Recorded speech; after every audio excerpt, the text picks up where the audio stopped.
참, 엄마 다음 주부터 우리 집으로 오신다고 하네. 남편의 말에 키보드를 두드리던 제 손이 허공에 멈췄습니다. 갑자기요? 갑자긴 뭐가 갑자기야. 아버지 돌아가신 뒤로 엄마 혼자 두면 불안하잖아. 원래 그럴 계획이었어. 저는 처음 듣는 말인데도 남편은 이미 다 합의된 것처럼 담담했죠.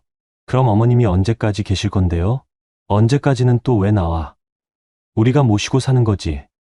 그 우리 속에 제 동의는 없었어요. 저도 일하고 있는데요. 프리랜서면서 무슨. 어차피 집에 있으니까 간병도 할 수 있잖아.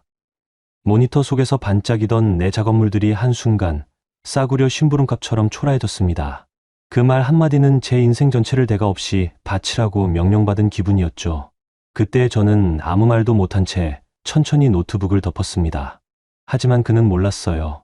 집 뺄 거니까 2시에 집에 와봐. 몇 주 뒤 제가 이 말을 내뱉게 될 거라고는 말이에요. 여러분의 구독, 좋아요는 더 많은 사연을 만드는 힘이 됩니다. 안녕하세요. 저는 한예슬이라고 합니다. 서울 마포구에서 프리랜서 웹디자이너로 일하고 있어요. 아니, 정확히 말하면 있었다고 해야겠네요. 지금은 태국 치앙마이에서 새로운 삶을 시작한 지 석 달이 지났거든요. 오늘은 제가 어떤 사연으로 한국을 떠나게 되었는지 차근차근 들려드리려고 해요. 사연 없는 사람은 없다고 하니까 제 이야기에 공감해 주실 분도 계실 거라는 생각에 글을 써봅니다. 이야기는 2023년부터 시작해 볼게요. 그때 저는 마포구 24평 신축 아파트에서 남편 강성훈과 단둘이 살고 있었어요. 겉으로 보기엔 평범한 신혼부부였죠. 남편은 중견 광고회사 대리였고 저는 집에서 웹디자인 프리랜서 일을 했습니다. 새벽 3시 저는 또다시 클라이언트가 보내온 수정 요청 메일을 확인하며 포토샵을 켰어요. 로고 색깔을 좀 더 밝게 해주세요. 폰트를 바꿔보면 어떨까요? 같은 요청들이었습니다. 사실 이런 수정 작업은 추가 비용을 받기 어려워서 항상 손해였지만 단골 고객과의 관계를 생각하면 거절하기 힘들었거든요. 모니터 불빛만이 조용한 작업실을 비추는 가운데 저는 키보드를 두드리며 생각했어요. 이번 달도 매출이 꽤 괜찮네. 생활비 걱정은 없겠어. 프리랜서 일이라는 게 무한 경쟁 체제라 불안한 생활의 연속이지만 반대로 실력을 충분히 보상받을 수 있다는 장점도 있었죠. 다행히 저는 조금씩 실력을 인정받으면서 4년 차가 된 지금은 월 평균 600만 원 정도의 매출을 올리고 있었어요. 그보다 뿌듯한 건 안정적인 수익 구조를 만들어냈다는 자부심이 있었습니다. 아침 7시 남편이 출근 준비를 하는 동안 저는 간단히 아침을 차렸어요. 토스트와 계란 후라이, 커피.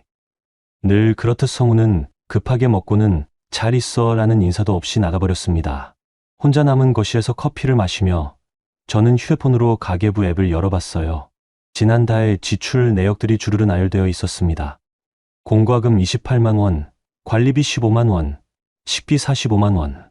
여기까지는 평범했어요. 문제는 그 다음이었습니다. 시어머니 병원비 35만 원, 시댁 제사 준비비 20만 원, 시아버지 기일 음식값 18만 원. 이 돈들은 모두 제 통장에서 나간 거였어요. 성우는 우리 집 생활비니까 내가 관리하는 게 맞지 않냐고 했지만 정작 자신의 월급은 용돈과 술값, 차량 할부금으로 다 써버렸거든요. 점심시간쯤 시어머니께서 전화를 주셨어요. 예슬아, 나 내일 병원 가는데 또 돈 좀 보내줄 수 있니? 네, 어머님. 얼마나 필요하세요? 한 20만 원. 검사비가 좀 나온다고 하더라. 알겠습니다. 지금 바로 보내드릴게요. 전화를 끊고 나서 저는 인터넷 뱅킹으로 돈을 보냈어요. 벌써 올해 들어 시어머니께 보낸 병원비만 300만 원이 넘었습니다. 그런데 이상한 건 시어머니는 항상 저에게만 연락을 주신다는 거였어요. 성훈에게는 절대 돈 얘기를 하지 않으셨거든요. 오후에는 새로운 프로젝트 미팅이 있었어요. 화상통화로 진행됐는데 클라이언트는 꽤 큰 회사의 마케팅 팀장이었습니다. 한예슬 디자이너님 포트폴리오 보니까 정말 깔끔하네요. 이번 브랜딩 작업 맡겨도 될까요? 감사합니다. 어떤 방향으로 작업하시길 원하세요? 전고 세련된 느낌으로요. 예산은 1,000만 원 정도 생각하고 있어요. 꽤 큰 프로젝트였어요. 한 달 정도 걸릴 작업량이었지만 그만큼 보람도 있을 것 같았습니다. 통화를 마치고 나서 기분 좋게 계약서를 준비했어요. 저녁 7시 성훈이 퇴근해서 들어왔을 때 저는 부엌에서 저녁을 준비하고 있었어요. 김치찌개와 계란말이, 시금치 나물. 평범한 집밥이었습니다. 오늘 어땠어? 제가 물었어요. 그냥 그래. 너는? 새 프로젝트 하나 받았어. 1,000만 원짜리. 그래? 잘 됐네. 성훈의 반응은 시큰둥했어요. 예전에는 제가 큰 프로젝트를 따오면 함께 기뻐해 주곤 했는데 언제부턴가 그런 관심이 사라진 것 같았습니다. 식사 중에 성훈이 갑자기 말했어요. 그런데 너 언제까지 집에만 있을 거야? 뭐라고? 아니, 다른 집 애들은 다 애기도 낳고 그러는데 우린 언제까지 이렇게 살 거냐고. 저는 젓가락을 내려놓았어요. 아이 얘기는 우리가 결혼할 때부터 몇 년 뒤에 하자고 합의했던 부분이었거든요. 특히 제가 프리랜서로 일을 안정화시키는 동안은 미루자고 성훈이 먼저 제안했었어요. 당신이 30 넘어서 아이 갖는 건 부담스럽다고 했잖아. 내가 일 좀 더 안정되면 그때 생각해 보자고. 그게 언제야? 너 번듯한 직장도 없이 언제까지 집에서 컴퓨터만 만질 건데? 번듯한 직장이라는 말이 가슴에 꽂혔어요. 저는 4년 동안 프리랜서로 꾸준히 수입을 올리고 있었고, 사실 성훈 월급보다 제 수입이 더 많을 때도 있었거든요. 하지만 성훈에게 프리랜서 일은 그냥 집에서 노는 것 정도로 인식되는 것 같았어요. 내가 번 돈으로 우리 생활비도 되고, 어머님 병원비도 보내드리잖아. 그거야 집안일이고, 남자가 밖에서 벌어오는 거랑은 다르지. 그날 밤, 저는 잠들기 전에 가계부 앱을 다시 열어봤어요. 지난 4년간의 수입과 지출을 정리해서 보니까 뭔가 이상했습니다. 제 수입은 꾸준히 늘어나고 있었는데 정작 제 개인 저축은 거의 늘지 않았어요. 대부분이 생활비나 시댁 관련 비용으로 나가고 있었거든요. 성우는 제 옆에서 코를 골며 잠들어 있었어요. 저는 천장을 바라보며 생각했습니다. 내가 정말 집에서 놀고 있는 건가? 내 일은 그렇게 가치 없는 건가? 새벽 2시까지 잠이 오지 않았어요. 그래서 슬그머니 침대에서 나와 작업실로 갔습니다. 컴퓨터를 켜고 새로운 폴더를 하나 만들었어요. 이름은 가계부 정리였습니다.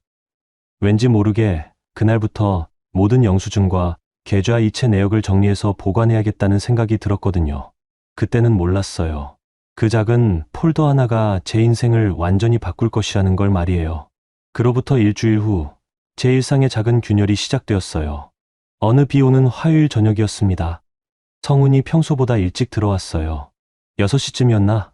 저는 거실 소파에서 노트북으로 작업하고 있었는데 성훈은 TV를 켜고는 아무렇지 않게 말했어요. 참, 엄마 다음 주부터 우리 집으로 오신다고 하네. 저는 키보드 두드리던 손을 멈췄어요. 갑자기요? 갑자기가 아니고 원래 계획이 있었잖아. 아버지 돌아가신 뒤로 엄마가 혼자 계시니까 불안해하시더라고. 그런 얘기 처음 듣는데요? 아, 내가 안 말했나?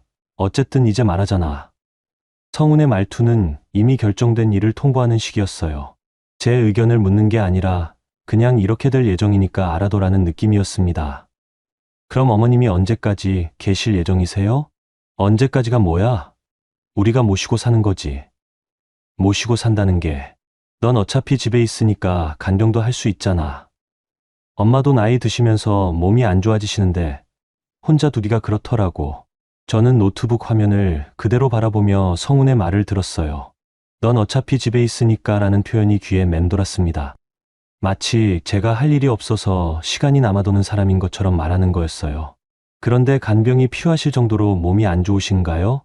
무릎도 아프시고 혈압약도 드시고 그래. 뭐 심각한 건 아니지만 그래도 누가 옆에서 챙겨드리면 좋잖아. 바로 그때 성훈의 휴대폰이 울렸어요. 시어머니에게서 온 전화였습니다. 네, 엄마. 네, 얘기했어요. 네네, 알겠습니다.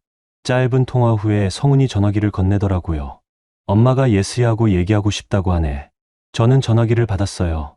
어머님, 안녕하세요. 아, 예슬아. 나 다음 주에 들어갈 건데 혹시 불편하지 않니? 아니요, 괜찮습니다.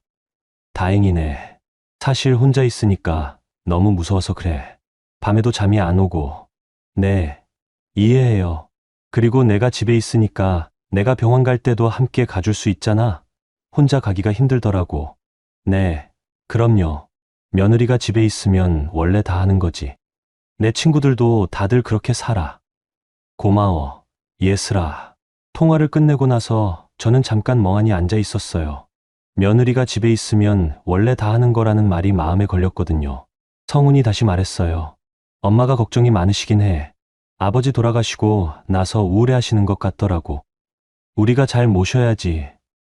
내가 모시는 게 아니라 제가 모시는 거잖아요. 뭔 소리야? 우리가 모시는 거지. 당신은 회사 나가고 저는 집에서 어머님 챙겨드리고 실제로는 제가 모시는 거나 마찬가지잖아요. 에이, 그게 뭔 말이야. 내가 돈 벌어서 생활비 되는 것도 모시는 거고. 그런데 이상했어요. 생활비는 제가 대고 있었거든요. 성훈 월급으로는 자신의 용돈과 차 할부금, 보험료 정도만 해결하고 나면 별로 남는 게 없었어요. 집 관리비, 공과금, 식비, 그리고 시댁 관련 비용들은 모두 제 수입으로 감당하고 있었습니다. 생활비 제가 대고 있잖아요. 그거야. 내가 집에 있으니까 내가 관리하는 거고. 논리가 이상했어요. 제가 집에 있다는 이유로 모든 비용을 제가 부담하고 거기에 더해서 시어머니 간병까지 당연히 제 몫이 된다는 식이었거든요. 그날 밤 잠자리에서 저는 성훈에게 다시 물어봤어요. 정말로 어머님이 얼마나 오실 예정인 거예요? 얼마나가 뭐야? 이제 여기서 사시는 거야. 여기서 사신다는 게 계속 당연하지. 엄마가 어디 갈 데가 있어. 시골집은 너무 외지고 서울에서 살고 싶어 하시잖아. 저는 이불을 목까지 끌어올렸어요. 갑자기 숨이 막히는 느낌이었습니다. 그럼 저는 언제까지 간병을 해야 하는 거예요? 간병이라기보다는 모시는 거지. 뭐 그렇게 어려운 일도 아니고. 그렇게 어려운 일도 아니라고 저는 속으로 생각했어요. 성우는 하루 종일 회사에 있으니까 집안에서 무슨 일이 일어나는지 모르는 거였어요. 다음 날 아침 저는 친정 엄마에게 전화를 드렸어요. 엄마, 시어머님이 우리 집으로 오셔서 사신다고 하세요. 어머, 갑자기? 네, 성훈이가 어제 말했는데 이미 정해진 일인 것처럼 얘기하더라고요. 그럼 내가 모시게 되는 거네? 네, 그런 것 같아요. 친정엄마는 잠깐 말이 없더니 조심스럽게 물어봤어요. 예슬아, 내가 괜찮겠니? 지금도 일하랴 집안일 하랴 바쁜데. 글쎄요, 어떻게 될지 모르겠어요. 시어머님 성격은 어떠신데? 나쁘신 분은 아닌데 좀 까다로우신 편이에요. 병원도 자주 다니시고. 너 힘들겠다. 친정엄마의 걱정 어린 목소리가 가슴에 와 닿았어요. 그제서야 제 상황이 얼마나 급작스럽게 변하게 되는 건지 실감이 났습니다. 그 주 내내 저는 시어머니가 오실 준비를 했어요. 작은 방을 정리하고 침대와 옷장을 새로 사고 혈압계도 구입했습니다. 이 모든 비용도 당연히 제가 부담했어요. 성훈에게 어머님 방 준비 비용 같이 부담하면 안 될까요? 라고 물어봤더니 내가 어차피 돈 관리하고 있잖아 라는 답이 돌아왔어요. 일주일이 훌쩍 지나갔어요. 그동안 저는 계속 생각했습니다. 과연 내가 이 상황을 감당할 수 있을까? 내일은 언제 할 수 있을까? 시어머니가 오시는 날 아침, 저는 새벽 6시에 일어나서 집안을 깨끗하게 청소했어요. 꽃도 사다가 거실에 놓고 어머님이 좋아하실 만한 반찬들도 준비했습니다. 오후 2시 택시에서 내리시는 시어머니를 창문으로 내려다보며 저는 가슴 한켠이 무거워지는 걸 느꼈어요. 왠지 모르게 제 인생에서 무언가가 끝나고 다른 무언가가 시작되는 기분이었거든요. 현관문을 열고 시어머니를 맞이하며 밝게 웃었지만 마음 깊은 곳에서는 작은 경고음이 울리고 있었어요. 시어머니가 오신 지 열흘이 지났을 때 저는 제가 얼마나 순진했는지 깨닫게 되었어요. 아침 7시 저는 성운 도시락을 싸다가 시어머니께서 부르시는 소리에 부엌을 나섰어요. 예슬아, 내 혈압약 어디 뒀니? 침실 침대 옆 서랍에 넣어두었어요. 거기 없는데? 너 제대로 안 넣었나 봐. 다시 침실로 가서 찾아보니 약이 그대로 있었어요. 평소보다 조금 안쪽에 들어가 있었을 뿐이었습니다. 어머님, 여기 있어요. 아이고, 나이 드니까 눈도 어둡네. 고마워. 이런 일이 하루에도 몇 번씩 반복되었어요. 리모컨을 못 찾으시겠다. 물컵이 어디 있는지 모르겠다. 화장실 전등이 안 켜진다. 처음엔 정말 불편하셔서 그러시는 줄 알았어요. 그런데 점점 이상한 점들을 발견하게 되었습니다. 저를 부르시는 목소리가 점점 커지고 부르는 횟수도 늘어났어요. 마치 제가 항상 대기하고 있어야 하는 사람인 것처럼 행동하시는 거였죠. 어느 날 오후 저는 중요한 프로젝트 미팅이 있었어요. 화상회의였는데 시간이 정확히 2시였습니다. 예슬아, 예슬아. 갑자기 시어머니께서 급하게 부르셨어요. 저는 화상회의 중이었는데도 잠깐만요라고 말하고 음소거를 한 뒤 시어머니께 달려갔습니다. 왜 그러세요? 아이고, 가슴이 너무 답답해. 혹시 혈압이 올라간 건 아닐까? 혈압 재어보세요. 기계 가져다 드릴게요. 혈압을 재어보니 정상이었어요. 그런데 시어머니는 계속 불안해하시며 그래도 병원에 가봐야겠다고 하셨습니다. 지금 중요한 회의가 있어서 회의 끝나고 모시고 갈게요. 회의가 뭐가 중요해? 사람 목숨이 더 중요하지. 결국 저는 클라이언트에게 가족 응급 상황이 생겨서 회의를 다시 잡을 수 있을까요? 라고 사과 메시지를 보냈어요. 다행히 이해해 주셨지만 프로젝트 일정이 일주일 미뤄졌습니다. 병원에 도착해서 검사를 받으니까 전혀 이상이 없었어요. 의사 선생님도 건강하시네요 라고 하셨습니다. 그런데 병원에서 나오는 길에 시어머니가 하신 말씀이 제 마음에 깊이 박혔어요. 예슬아, 고마워. 며느리가 집에 있으니까 이렇게 바로바로 병원에 갈 수 있어서 좋다. 며느리가 집에 있으니까 또 그 표현이었어요. 그날 저녁 성훈이 들어와서 물어봤어요. 엄마 괜찮으시대? 네, 이상 없으셨어요. 다행이네. 그런데 너 왜 그렇게 얼굴이 어두워? 병원 가는 게 그렇게 힘들었어? 회의를 취소해야 했거든요. 중요한 프로젝트였는데. 에이, 회의 하나 취소한 게 뭐가 그리 대수야. 엄마 건강이 더 중요하지. 저는 더 이상 말하지 않았어요. 설명해봐도 성우는 이해하지 못할 것 같았거든요. 그 다음 날부터 더 이상한 일들이 벌어졌어요. 시댁단체 채팅방에 시어머니가 글을 올리신 거였어요. 우리 성훈이가 효자라 서울집 해줘서 편안하게 살고 있어요. 며느리도 집에 있어서 잘 챙겨주고 정말 고마운 아들이에요. 제가 단독 명의로 마련한 아파트가 성훈이가 해준 서울집이 되어 있었어요. 그리고 제가 4년 동안 혼자서 대출금을 갚아가며 마련한 집이 마치 성훈의 효도인 양 포장되어 있었습니다. 신우이가 댓글을 달았어요. 오빠가 진짜 효자죠. 예슬이 언니도 고생 많으시겠어요. 시어머니가 답글을 다셨습니다. 며느리가 집에 있으니까 오히려 내가 편해. 병원도 언제든지 갈 수 있고. 저는 휴대폰 화면을 보며 할 말을 잃었어요. 제가 일하는 시간, 제가 포기한 회의, 제가 부담한 병원비. 이 모든 게 완전히 지워져 있었거든요. 그날 밤 저는 처음으로 친구 다온에게 전화를 걸었어요. 다온은 세무사 사무실에서 일하는 친구였는데 숫자에 밝고 현실적인 조언을 잘 해주는 편이었어요. 다온아, 나 좀 답답해서 전화했어. 왜? 무슨 일이야? 저는 지난 열흘간 있었던 일들을 차근차근 이야기했어요. 시어머니가 갑자기 들어오신 것부터 시작해서 제가 회의를 취소해야 했던 일, 그리고 시댁 채팅방의 글까지. 잠깐, 그 집이 내 단독명이라고? 응. 4년 전에 내가 계약금부터 시작해서 다 마련한 거야. 그럼 성훈이 이름은 전혀 안 들어가 있어? 전혀. 당시에 성훈이 신용등급이 안 좋아서 대출이 안 됐거든. 그런데 시어머니는 성훈이가 집 해줬다고 생각하고 계시는 거야? 그런 것 같아. 아니면 그냥 그렇게 말씀하시거나. 다온이 한참 생각하더니 말했어요. 예슬아, 이거 좀 이상한 것 같은데. 내가 집주인인데 왜 내가 객식구 취급받고 있어? 객식구라기보다는 아니야, 객식구가 맞아. 지금 상황 보면 시어머니가 집주인이고 너는 간병인 겸 가정부 역할을 하고 있잖아. 다온의 말이 가슴에 꽂혔어요. 정말로 그런 것 같았거든요. 그리고 너 혹시 가계부 같은 거 정리해 놓은 게 있어? 응, 요즘 정리하고 있어. 그거 한번 제대로 정리해봐. 내가 지난 몇 년간 얼마나 돈을 쓰고 있는지 정확히 파악하는 게 좋을 것 같아. 그날 밤 늦게까지 저는 엑셀 파일을 정리했어요. 지난 4년간의 모든 지출 내역을 항목별로 분류해서 정리하기 시작했습니다.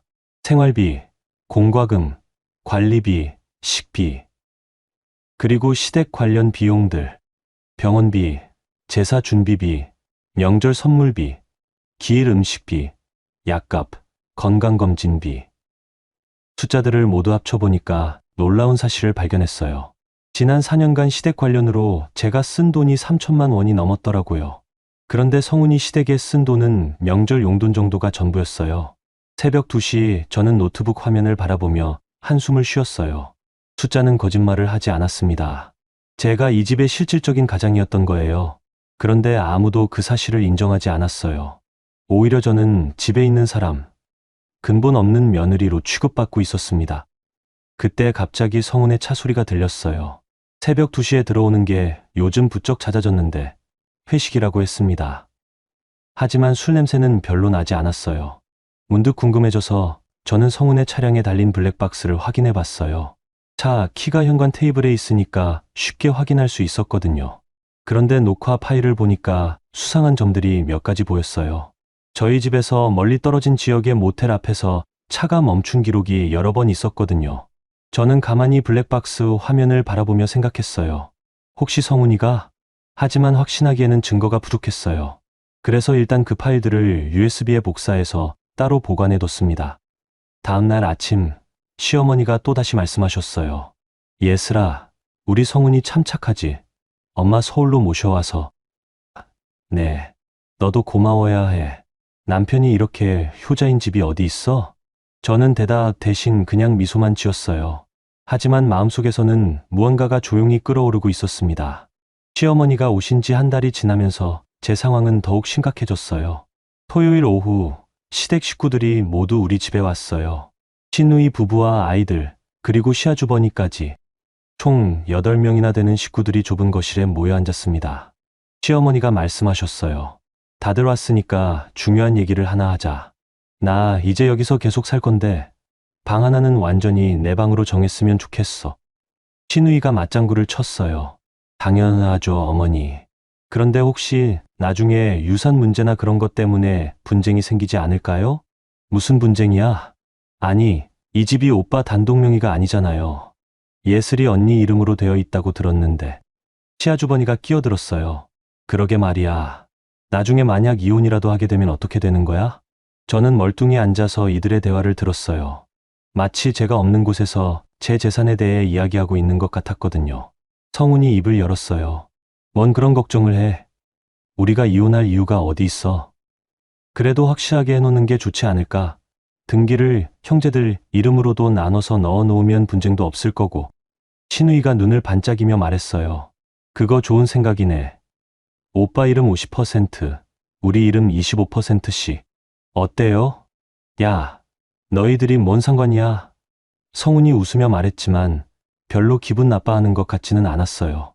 시어머니가 저를 바라보며 말씀하셨어요. 예슬아, 너는 어떻게 생각해?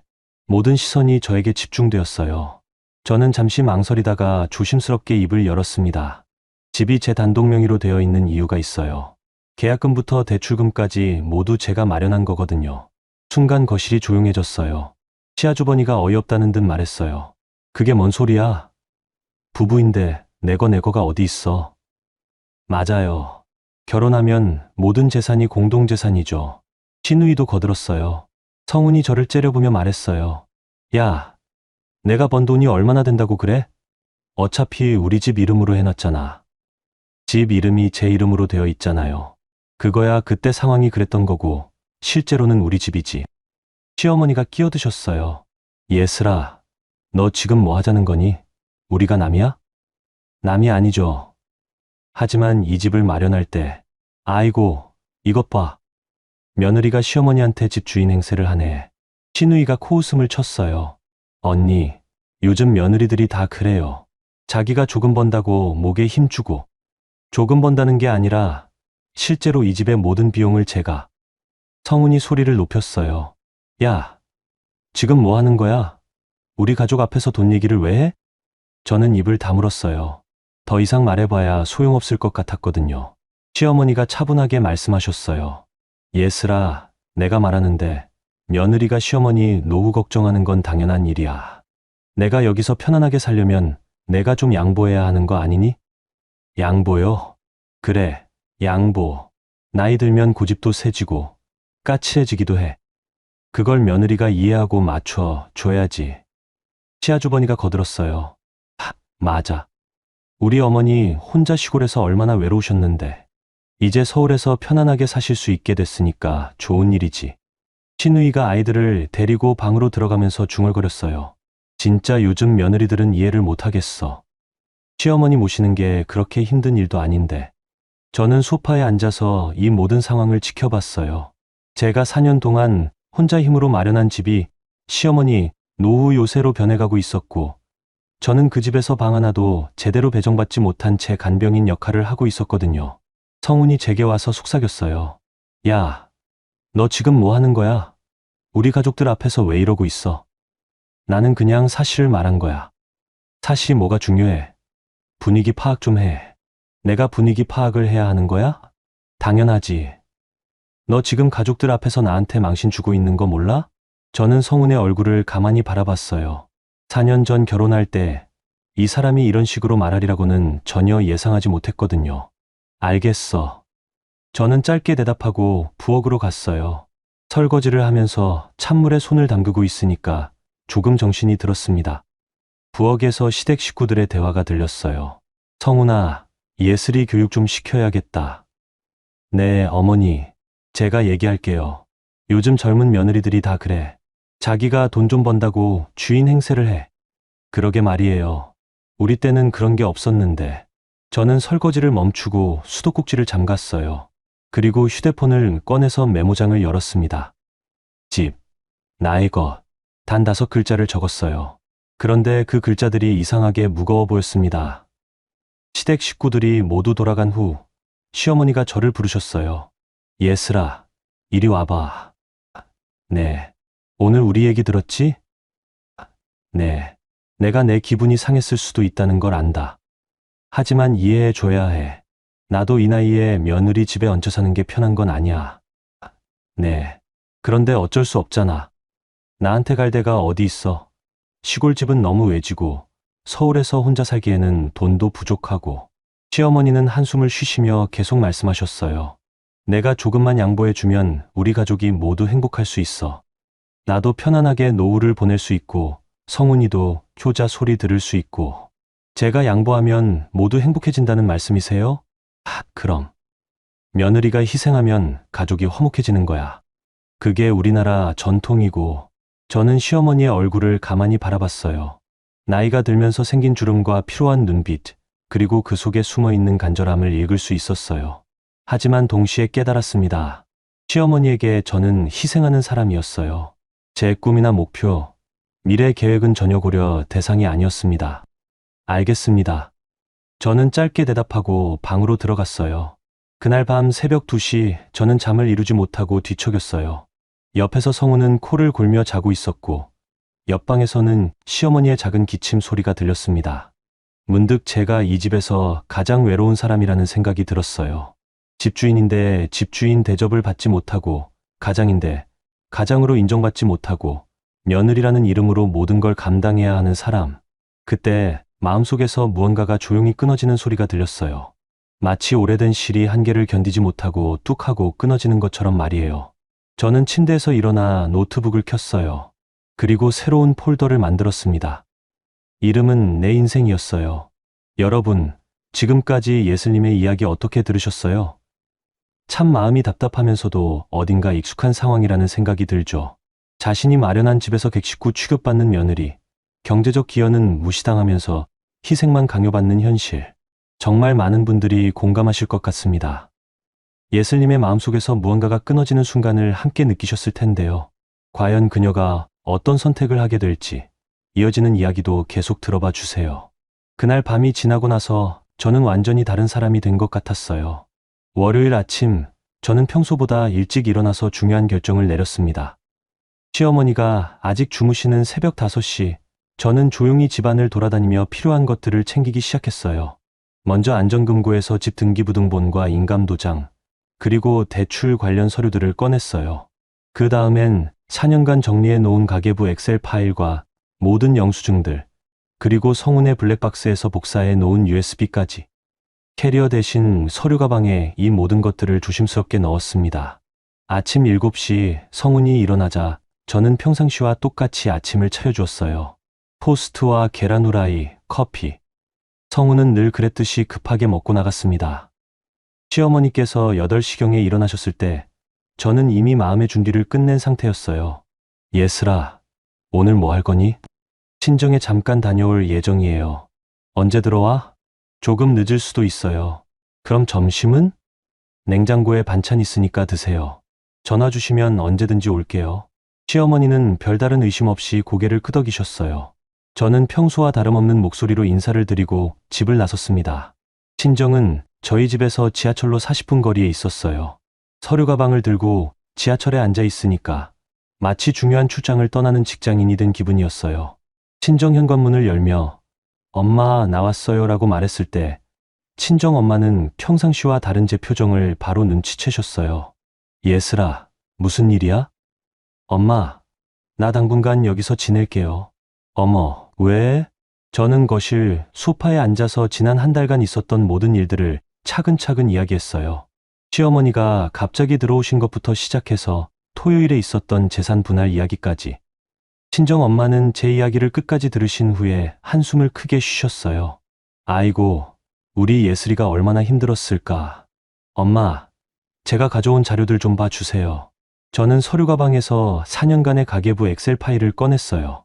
A사용지로 인쇄한 게 20장이 넘었습니다. 친정 엄마는 회사에서 격리 일을 30년간 하신 분이라 숫자 보는 눈이 밝으셨어요. 자료를 훑어보시더니 깜짝 놀라셨습니다. 예슬아, 이게 다 내가 쓴 돈이야? 네. 생활비부터 시작해서 시댁 관련 비용까지 모두요. 시댁 병원비만도 작년에 420만 원이네. 네. 올해는 벌써 350만 원 넘었어요. 친정 엄마가 계속 자료를 보시며 중얼거리셨어요. 관리비, 공과금, 식비, 인터넷비. 이것도 다 내 돈으로? 네. 성훈이 월급으로는 자기 용돈하고 차 할부금, 보험료 정도만 내고 있어요. 그럼 너희 집 생활비를 내가 다 대고 있다는 얘기네. 그렇죠. 4년 동안 계속. 친정 엄마는 계산기를 두드려 보시더니 놀란 표정을 지으셨어요. 예슬아, 이거 4년간 내가 쓴 돈이 1억 넘는데? 저도 그 숫자를 보고 깜짝 놀랐어요. 막연히 많이 썼다고는 생각했지만 정확한 금액을 계산해 보니까 충격적이었거든요. 그런데 성훈이는 뭐라고 하더라? 자기가 밖에서 돈 벌어오는 거랑은 다르다고 해요. 제가 집에 있으니까 집안일 하는 건 당연하다고. 친정 엄마가 고개를 저으셨어요. 참, 어처구니가 없네. 내가 프리랜서로 번 돈이 아니라는 거야? 그때 다운이한테서 전화가 왔어요. 제가 어제 연락해서 오늘 시간 되면 만나자고 했었거든요. 다운아, 나 지금 친정에 있어. 여기로 올 수 있어? 응, 갈게. 그런데 무슨 일이야? 목소리가 이상해. 와서 얘기할게. 1시간 후 다운이 도착했어요. 친구는 제가 가져온 자료들을 보더니 입을 벌렸습니다. 예슬아, 이거 장난 아닌데? 너 완전히 호구로 살았잖아. 호구라기보다는 아니야, 호구가 맞아. 너 지금 집주인인데 간병인 취급받고 있어. 다운은 세무사 사무실에서 일하다 보니까 이런 자료 분석에 익숙했어요. 제가 가져온 계좌 이체 내역과 카드 사용 내역을 쭉 훑어보더니 중요한 점을 짚어냈습니다. 예슬아, 그런데 성훈이 카드 사용 패턴이 좀 이상해. 이상해? 응. 모텔이나 숙박업소 결제가 꽤 많이 보여. 그리고 꽃집, 레스토랑. 이런 것들이 회식비로 처리하기엔 좀 애매한 곳들이야. 저는 블랙박스 USB를 다운에게 건네줬어요. 이것도 봐줄래? 다운이 노트북에 USB를 꽂고 파일들을 확인해 보더니 휘파람을 불었어요. 예슬아, 이거 증거야. 성훈이 불륜하고 있는 거 거의 확실해. 정말? 응. 동선이랑 카드 사용 내역이 딱 맞아떨어져. 게다가 대출도 몰래 받은 게 있는 것 같은데? 친정 엄마가 옆에서 듣고 계시다가 화가 나셨어요. 아이고, 저런 놈이 어디 있어? 아내가 생활비 다 대주는데 자기는 바람이나 피우고.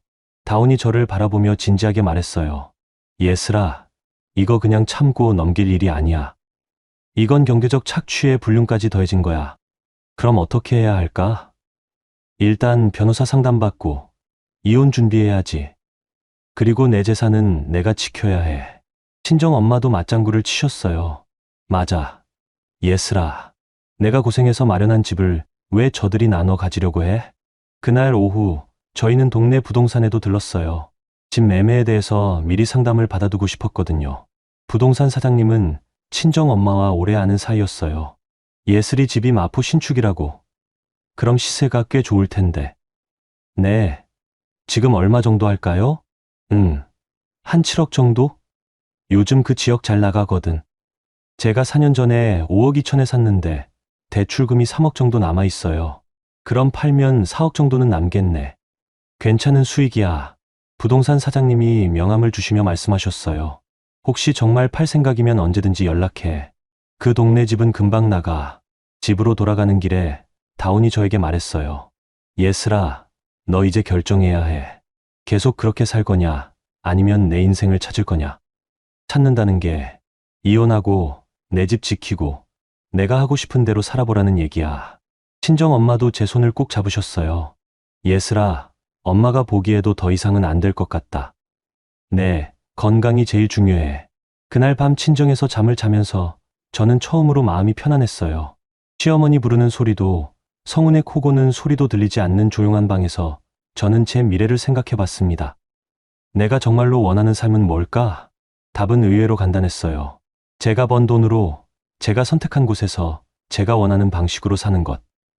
그게 전부였어요. 새벽 3시 저는 일어나서 노트에 한 줄을 적었어요. 이제 나도 나를 지킬 거야. 그 다음날 저는 본격적인 행동에 나섰어요. 친정에서 하루 밤을 보낸 후 화요일 오전 9시에 저는 법원에 갔습니다. 이혼 조정 신청서를 작성하기 위해서였어요. 접수 창구에서 직원분이 친절하게 설명해 주셨어요. 혼인관계 증명서와 주민등록등본, 그리고 재산 목록을 함께 제출하시면 됩니다. 재산 목록은 어떻게 작성하나요? 부동산이나 금융자산, 그리고 혼인 기간 중 부채 현황까지 모두 포함해서 작성하시면 돼요. 저는 미리 준비해 온 서류들을 차근차근 정리했어요. 아파트 등기부 등본, 대출 현황, 그리고 4년간의 가계부까지. 다운이 도와준 덕분에 상당히 체계적으로 정리되어 있었습니다. 가장 중요한 건 블랙박스 영상과 카드 사용 내역이었어요. 성운의 불륜을 뒷받침하는 결정적 증거들이었거든요. 법원에서 나온 후 저는 변호사 사무실에 갔어요. 다운이 소개해준 곳이었는데 이혼 전문 변호사였습니다. 변호사님은 제가 준비한 자료들을 보시더니 고개를 끄덕이셨어요. 준비를 정말 철저히 하셨네요. 특히 경제적 기여도를 입증할 자료가 상당히 구체적이에요. 이 정도면 이혼 소송에서 유리할까요? 충분히 유리합니다. 특히 배우자의 불륜이 입증되고 부동산이 의뢰인 단독 명의라는 점이 중요해요.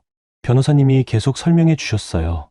다만 상대방이 재산 분할을 요구할 가능성이 높으니까 혼인 기간 중 각자의 경제적 기여도를 정확히 산정해야 해요. 그 부분은 이미 정리해뒀어요. 제가 준비한 엑셀 파일을 보여드리니까 변호사님이 감탄하셨어요. 이 정도면 회계사가 작성한 거나 다름없네요. 항목별로 정말 세세하게 정리하셨어.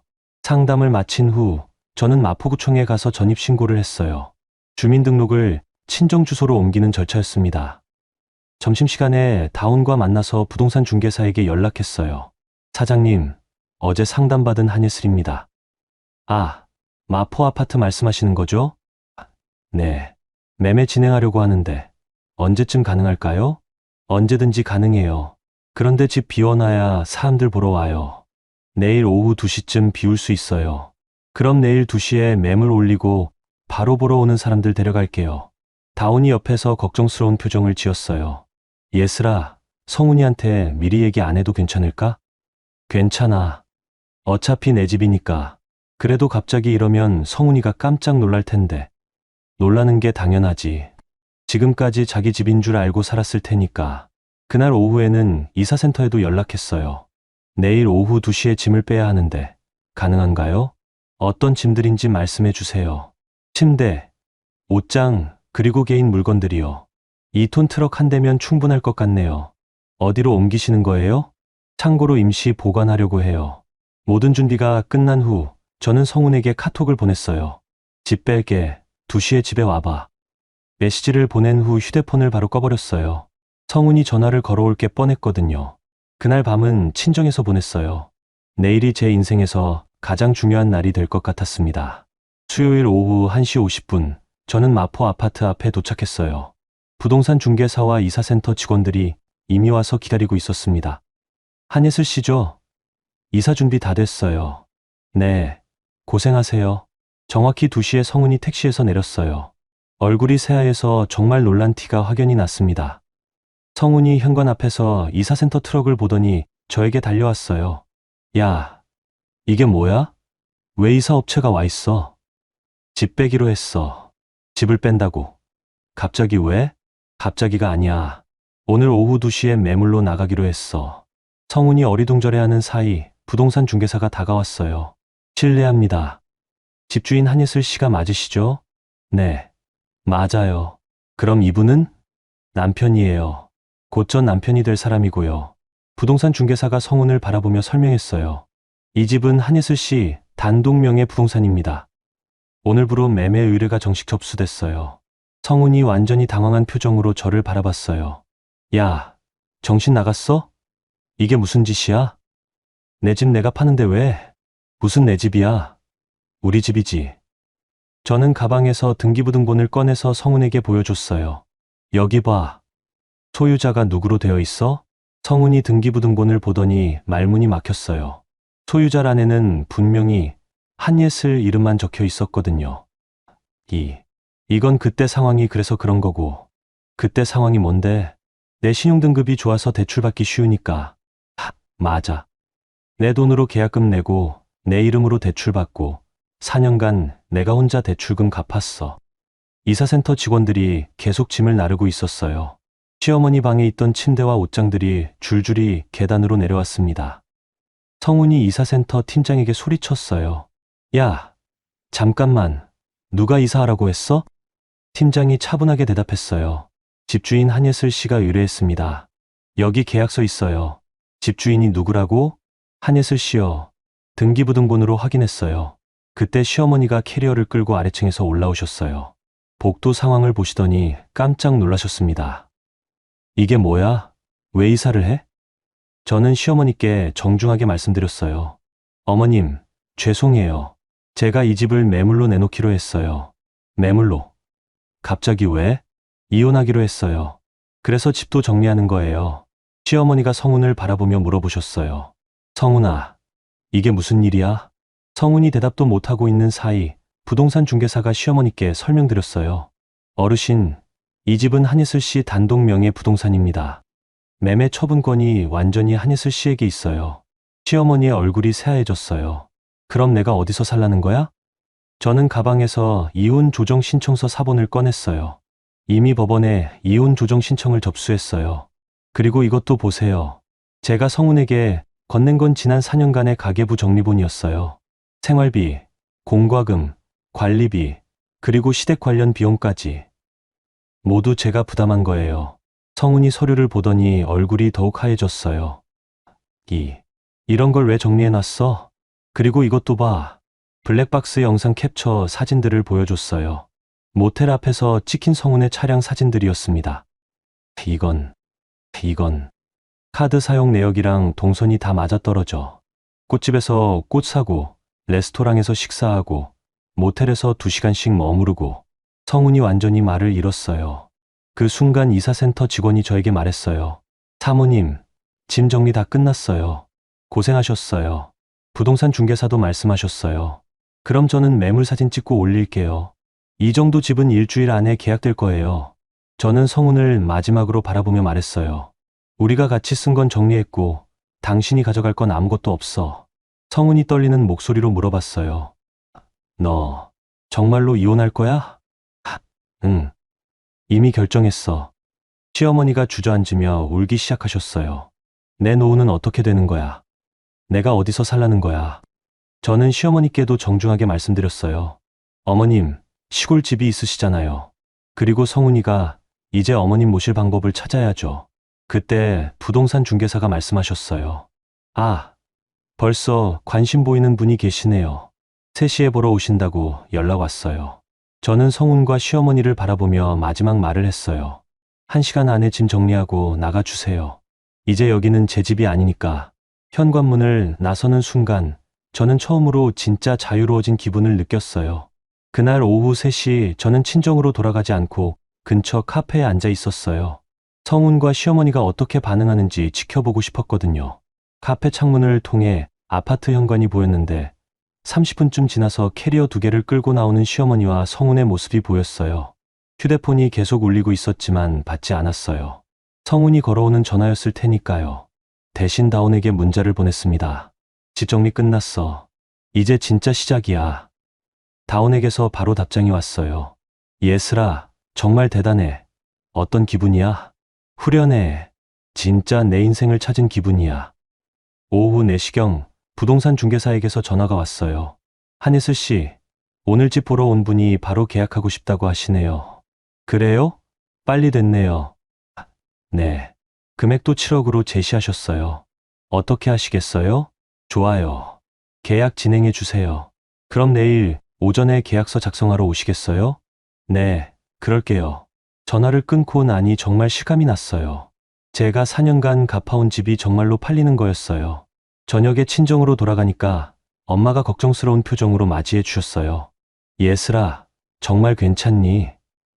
네, 괜찮아요. 오히려 속이 시원해요.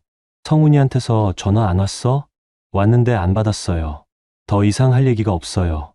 그날 밤 저는 친정방에서 노트북을 열어서 중요한 일을 했어요. 시댁 단체 채팅방에 글을 올리는 것이었습니다. 안녕하세요. 한예슬입니다. 그동안 혼란이 있었던 것 같아서 정리차 말씀드려요. 지난 4년간 마포 아파트는 제 단독명의 부동산이었고 계약금부터 대출금까지 모두 제가 부담했습니다. 그 근거자료는 모두 보관하고 있어요.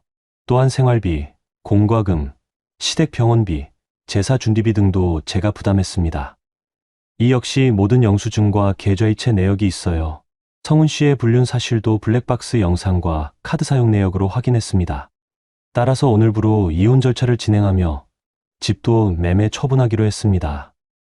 그동안 근본 없는 며느리, 집에만 있는 사람이라고 불렀던 분들께 정확한 사실을 알려드립니다. 글을 올리고 나서 바로 채팅방을 나왔어요. 더 이상 그들의 반응을 볼 필요가 없었거든요. 다음 날 아침 저는 부동산에 가서 매매 계약서를 작성했어요. 계약금 4천만 원을 받고 한 달 후 잔금을 받기로 했습니다. 계약을 마친 후 변호사 사무실에 갔어요. 이혼 조정 절차에 대해 자세히 상담받기 위해서였습니다. 변호사님, 상대방이 재산 분할을 요구하면 어떻게 되나요? 의뢰인 경우에는 배우자의 경제적 기여도가 거의 없고 오히려 불륜까지 있었으니까 재산 분할 비율이 현저히 낮을 거예요. 그럼 집은 온전히 제가 가져갈 수 있나요? 충분히 가능합니다. 특히 배우자 명의가 전혀 들어가지 않은 단독 취득 부동산이니까요. 점심시간에 다온과 만나서 그간의 상황을 정리해봤어요. 예슬아, 진짜 잘한 것 같아. 더 이상 끌 이유가 없잖아. 응. 이제 새로 시작하는 기분이야. 그런데 집 팔고 나면 뭐 할 거야? 일단 친정에서 지내면서 차근차근 계획 세울 거야. 프리랜서 일도 계속할 수 있고 여행도 가고 그러면 좋겠다. 그러게. 지금까지는 시댁 눈치 보느라 여행 한번 제대로 못 가봤거든. 그 오후에 변호사님께서 연락을 주셨어요. 한예슬 씨, 상대방 측에서 조정 신청에 응하겠다고 연락 왔어요. 그럼 언제 조정이 진행되나요? 다음 주 금요일 오후 2시로 잡혔어요. 성훈이가 뭐라고 하던가요? 재산 분할과 위자료 문제를 협의하고 싶다고 하네요. 재산 분할이라 걱정하지 마세요. 우리 쪽 자료가 워낙 탄탄해서 유리하게 진행될 거예요. 그날 저녁 성훈에게서 문자가 왔어요. 예슬아, 우리 한번 만나서 얘기하자. 이렇게 끝낼 수는 없잖아. 저는 차분하게 답장했어요. 법원에서 만나요. 그 외에는 할 얘기 없어요. 성훈이 바로 전화를 걸어왔지만 받지 않았어요. 대신 다시 문자를 보냈습니다. 전화 받지 않을 거예요. 더 이상 사적인 대화는 하지 않겠어요. 다음 주가 되어 법원 조정 날이 다가왔어요. 그 사이 집 잔금도 받아서 대출을 모두 정리했습니다. 순수하게 제 손에 남은 돈은 4억 2천만 원이었어요. 조정 당일 저는 변호사님과 함께 법원에 갔어요. 성훈도 변호사를 대동하고 왔더라고요. 조정실에서 조정위원님이 설명해 주셨어요. 오늘은 재산분할과 위자료 그리고 이혼 사유에 대해서 조정하겠습니다. 성훈 측 변호사가 먼저 입장을 밝혔어요. 혼인 기간 중 취득한 부동산이므로 공동재산으로 봐야 합니다. 50대 50으로 분할해야 한다고 봅니다. 저희 변호사님이 반박했어요. 부동산 취득, 자금 전액을 피신청인이 부담했고 혼인 기간 중 생활비도 피신청인이 전담했습니다. 오히려 신청인의 불륜으로 인한 위자료를 요구합니다. 조정위원님이 제가 준비한 자료들을 꼼꼼히 검토하셨어요. 경제적 기여도 자료가 상당히 구체적이네요. 생활비 부담 비율이 피신청인 90%, 신청인 10% 정도로 보이는데요. 성훈이 변색된 얼굴로 말했어요. 그래도 제가 회사를 다니면서 안정적인 기반을 제공한 거잖아요. 조정 의원님이 차분하게 설명해 주셨어요. 신청인의 경우 불륜 사실이 명백히 입증된 상황에서 재산 분할을 요구하기 어려워 보입니다. 결국 조정 결과는 제가 원했던 대로 나왔어요. 성훈은 재산 분할 요구를 포기하고 대신 제가 위자료 청구를 하지 않기로 하는 선에서 합의가 이루어졌습니다. 조정실을 나오면서 성훈이 마지막으로 저에게 말했어요. 예슬아, 정말 이렇게 끝내는 거야? 응. 이미 끝났어. 나는 정말 미안해. 미안하다고 해서 달라지는 건 없어. 이제 서로 다른 길 가는 거야. 법원을 나서면서 저는 처음으로 진짜 홀가분한 기분을 느꼈어요. 4년간의 결혼 생활이 완전히 끝났다는 실감이 났거든요. 그날 밤 친정에서 저는 노트북을 열어 새로운 계획을 세우기 시작했어요. 제 손에 남은 돈으로 어떻게 새로운 인생을 시작할지 말이에요. 가장 먼저 떠오른 생각은 여행이었어요. 그동안 시댁 눈치 때문에 못했던 장기 여행을 해보고 싶었거든요. 태국 치앙마이에서 6개월 정도 지내면서 새로운 시작을 준비해볼까? 그렇게 제 새로운 인생의 첫 번째 계획이 세워졌어요. 2개월 후 저는 인천공항 출국장에 서 있었어요. 손에는 태국 치앙마이행 항공권과 6개월짜리 장기 체류 비자가 들려 있었어요. 캐리어 하나에 옷가지와 노트북, 그리고 새로운 시작을 위한 설렘만 가득 담아서 말이에요. 지난 2개월 동안 참 많은 일들이 있었어요. 이혼이 정식으로 확정되고 집 매매도 완료되었습니다. 성우는 결국 시어머니와 함께 시골로 내려갔다고 하더라고요. 친정 엄마가 공항까지 배웅 나와 주셨어요. 예슬아, 정말 괜찮겠니? 외국에서 혼자 6개월이나. 엄마, 걱정 마세요. 이제 진짜 제가 원하는 대로 살아보고 싶어요. 그래도 조심하고 자주 연락해. 네, 그럴게요. 탑승 게이트에서 마지막으로 뒤돌아보니 엄마가 손을 흔들고 계셨어요. 그 모습을 보니 가슴이 뭉클해졌지만 동시에 새로운 시작에 대한 기대감이 더 컸어요. 치앙마이에 도착한 건 현지 시간 오후 3시였어요. 공항에서 택시를 타고 미리 예약해 둔 장기 임대 리조트로 향했습니다. Amazing Thailand Resort라는 이름의 그곳은 한국인들이 장기 체류하기 좋게 만들어진 시설이었어요. 수영장이 있고 각 방마다 간단한 주방시설과 작업 공간이 갖춰져 있었거든요. 방에 짐을 풀고 나서 저는 베란다로 나갔어요. 수영장과 야자수가 보이는 전망이 펼쳐졌고 따뜻한 오후 햇살이 얼굴에 닿았어요. 정말로 내가 원하는 곳에서 살고 있구나. 그동안 꿈꿔오던 순간이었어요. 누군가의 눈치를 보지 않고 제가 원하는 시간에 일어나고 제가 원하는 것을 하며 살 수 있는 공간에 있다는 게 믿기지 않았거든요. 첫 번째 주는 적응하는 시간으로 보냈어요. 근처 마켓에서 장을 보고 현지 음식도 맛보고 리조트 주변을 산책하면서 새로운 환경에 천천히 익숙해져 갔습니다. 일주일 후부터는 본격적으로 일을 시작했어요. 수영장 옆 데크에 노트북을 가져다 놓고 한국 클라이언트들과 화상회의를 하며 프리랜서 업무를 계속했거든요. 시차 때문에 한국의 오전 시간에 맞춰 일하고 오후에는 완전히 자유시간을 갖는 스케줄이 정말 마음에 들었어요. 어느 날 오후 수영장에서 가볍게 수영을 하고 나와서 데크체어에 누워 있는데 친정 엄마에게서 화상통화가 왔어요. 예슬아, 어떻게 지내니? 엄마, 정말 좋아요. 날씨도 좋고 일하기도 좋고 얼굴이 많이 밝아졌네. 그동안 얼마나 스트레스 받고 살았으면. 화상통화 화면을 통해서도 제가 달라진 게 보이나 봤어요. 실제로 거울을 볼 때마다 제 표정이 많이 편해진 걸 느꼈거든요. 엄마, 여기서 6개월 지내면서 앞으로 어떻게 살지 차근차근 계획 세우려고 해요. 그래, 내가 원하는 대로 해. 엄마는 내가 행복하기만 하면 돼.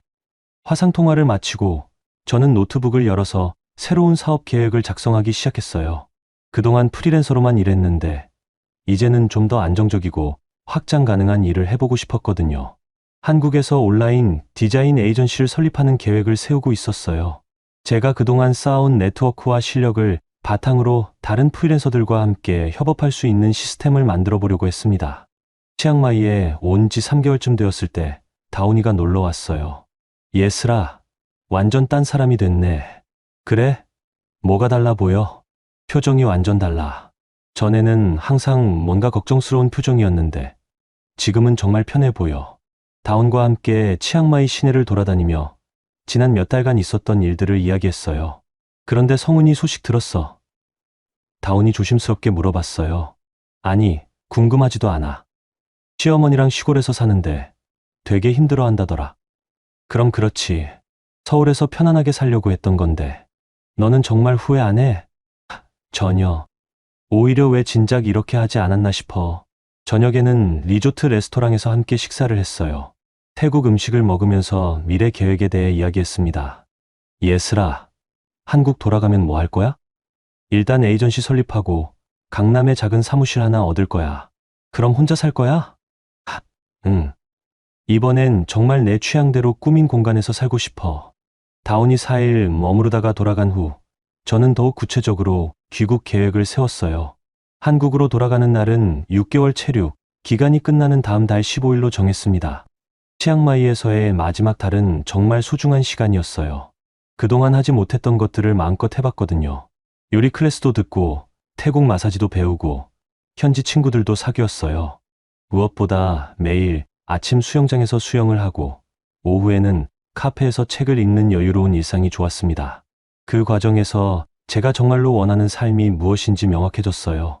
타인의 기대에 맞춰 사는 것이 아니라 제 자신의 가치와 꿈을 중심으로 살아가는 것. 마지막 주에는 친정 엄마와 매일 화상통화를 했어요.